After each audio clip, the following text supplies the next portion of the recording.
Mexico City is a rising international hotspot, with millions of people visiting every year, and some even staying long-term. But many Mexicans fear that with all these foreigners, mostly American, some of the city's most famous neighborhoods are being transformed right in front of their eyes, even as prices skyrocket. Second to a lack of affordable housing, what you hear most about are changes in the food scene. At restaurants in the area, tacos are blander, designed for gringo taste buds, and cost 5 times as much. But you still have options that won't feed into the cost of living crisis that is pushing Mexicans out of their own city. In this video, I'll share 5 ways to avoid gentrifying Mexico while still enjoying delicious Mexican cuisine. First, try going outside of Mexico City's most touristy neighborhoods.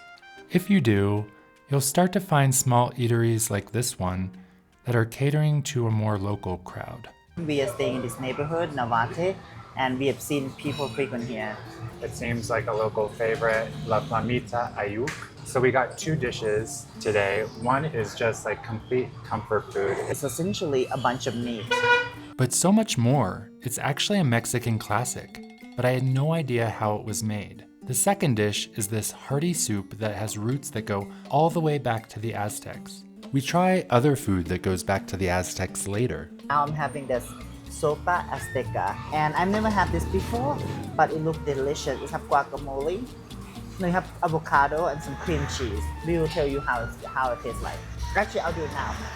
While the soup has evolved over time, the core ingredients have stayed the same: dried chilies, tomatoes, and corn tortillas.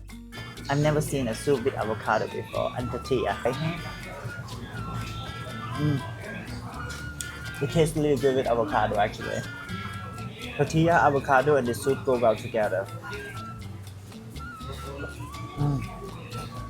It's like when you're sick, have this sopa azteca. When you feel cold, have this. And it's cold a lot here in Mexico City. Now back to the Mexican classic I mentioned earlier.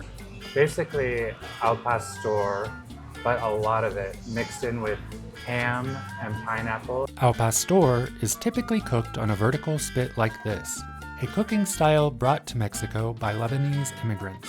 But the marinade is entirely Mexican. You can wrap it as taco. They give us, see, this delicious, this corn and different type of tortilla.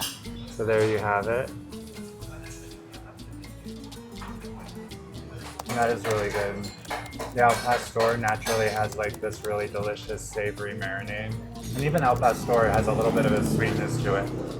But then just with the pineapple, the crunch of the pineapple, you just get this burst of sweetness. Chain restaurants often have a bad rap because of how big they can get. In Mexico, however, certain regional chains play an important cultural role of bringing Mexicans from all walks of life together. We are the only 2 here that are foreigner, I think. We stumbled on this restaurant called Casa de Toño, and it seems really established and kind of a fixture here in Mexico City, but it just has like a huge variety of different Mexican dishes. Though there is one dish it's most famous for. I also learned something else here about Mexican cuisine that blew my mind. Seems like it's kind of a place where if you're getting together casually with friends or family and you're about to go out for the evening, that you'll come here. And it's really informal, very, very fast. Lines can get long, but they move people through like super, super fast. And one of the things I love is called pozole. It's basically this delicious red soup. Pozole also goes back to the Aztecs, but it's quite different from sopa de azteca. So don't let the red color fool you. The special ingredient is corn, but not just any corn. It's corn that has gone through up to 15 hours of preparation and gives the soup a stew-like composition. I got both pork and some other meats. So I got a mixture of the both. It's called pozole cerdito. It's a savory, hot, but not too hot, and warm with a bit of zest from the lamb. It's delicious. So what did I learn that blew my mind?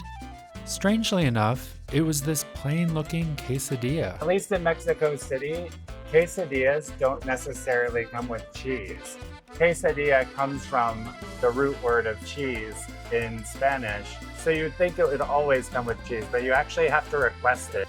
That is just delicious. It's so meaty inside and lots of good, delicious cheese. Some of Mexico's best food is on the street, and you can tell by the crowds. So don't hesitate to line up if something looks good. Here are 2 examples we found just meandering around the city. Just a regular taco. This is going to be messy. The thing we have here essentially is this like taco chamorro. It's like the type of part of the pork. The taco en trozo is particularly ginormous. For 25 peso, you can get this humongous thing. It looks like a meal. And this basically topping, and one of them is like this, like pickle, pineapple, onions, and cucumber. And don't forget the guac. So much guac. Look at that. And one of the things we enjoy is eating street taco, and there's so many different types. But some places aren't there all the time, so it's something you've got to figure out. This place that served lamb tacos was only there once a week.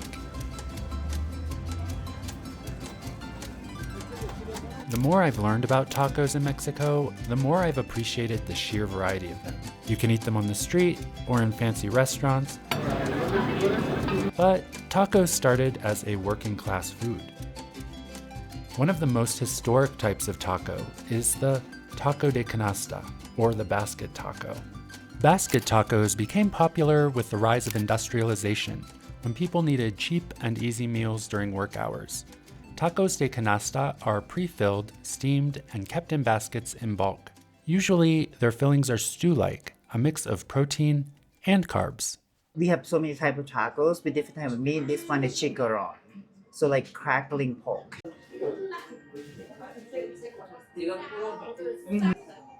It's smoky, a bit creamy. I'm like, there's a potato texture to it. It's very rich. So mole is another word for sauce, and this one is mole verde. And we learned in Oaxaca that this is kind of a mix. It's like basically ground up different herbs and veggies.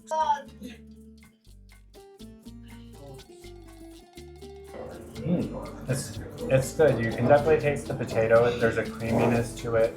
And I think there might be a little bit of chicken in here.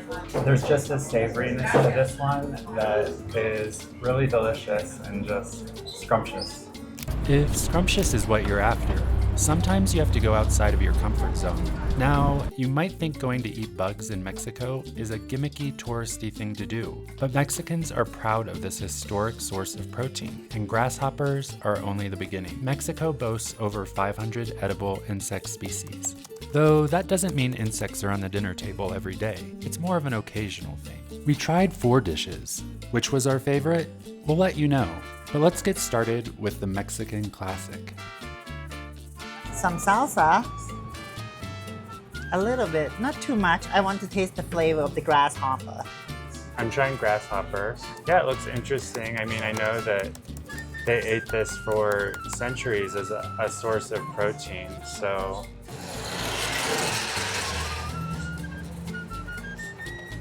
I grew up with grasshopper, but not eating it all over my house, but I grew up in this field.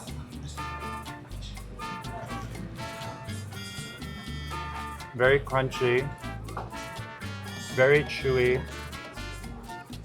very earthy. Crunchy, smoky, crispy. Very bony. It's definitely different if you haven't grown up eating it. I think the most interesting thing that you have to get used to is the texture of it, because it really does feel like a little bit like you're chewing through soft bone. So this one has this nice pinkish red color. It's very dynamic looking. There's the green sauce. So you could have this for Christmas if you wanted. This is crayfish. It's acosil in Spanish. And yeah, I'm just going to give it a try. It's different. It definitely has a hint of fishy taste. It actually reminds me a little bit of when I was in like Thailand or Laos. little ee.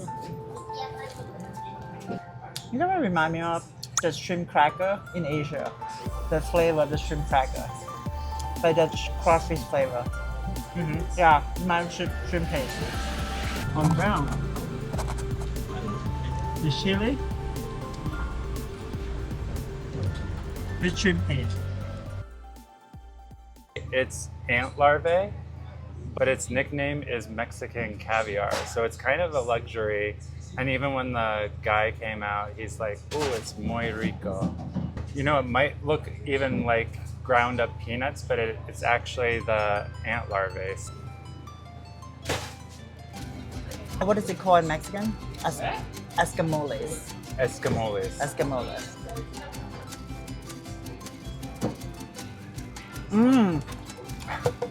Yeah, it's good. Creamy. It's nutty. It's pretty delicious. Ants. Lava. Baby ants. It's like creamy, aromatic. Like, it's like cheese, like there is the lingering smell, aromatic, that leaves in your mouth, which is delicious. Like really high-end pastry. High-end, like freshly baked pastry. I did not expect that, but I don't know if it's the sauce or it's the ant larvae, but this one is really, really delicious. If I were like having hors d'oeuvres somewhere and they had this out and I didn't know what it was, I could see myself just like taking multiples over the course of a night. All right, the next one I'm gonna try is the white worms. Do you know worms? Yeah, look at that worms. He didn't say muy rico for this one, so let's see. You can see the little worm.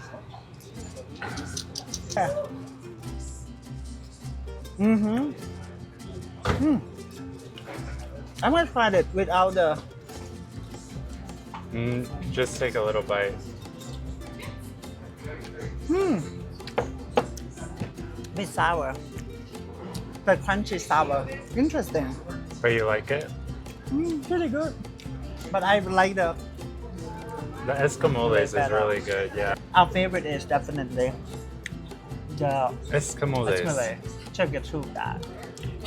Just how you shouldn't limit yourself with food, you shouldn't limit where you go in Mexico to just 2 neighborhoods. As I've said in the past, foreign visitors to Mexico wouldn't be such a big deal if they weren't all going to the same neighborhoods in the same city. There is more beyond Mexico City. So in upcoming videos, we are going to visit a few of Mexico's other cities that aren't as well known and might be better equipped to accommodate a few more gringos, where gentrification tensions aren't so high and people might be a little bit more welcoming. And even more excited to have you in their city.